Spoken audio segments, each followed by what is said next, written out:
Hi, this is John with WTI, and always trying to keep my dental hygiene as clean as possible. This is where this Colgate Max Wide toothpaste comes into place.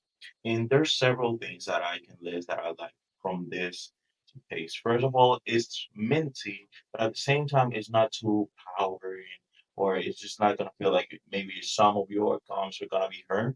No, actually, this is like great space, and it's already like you go in this process and you feel like your teeth are looking better and better over time, over the experience.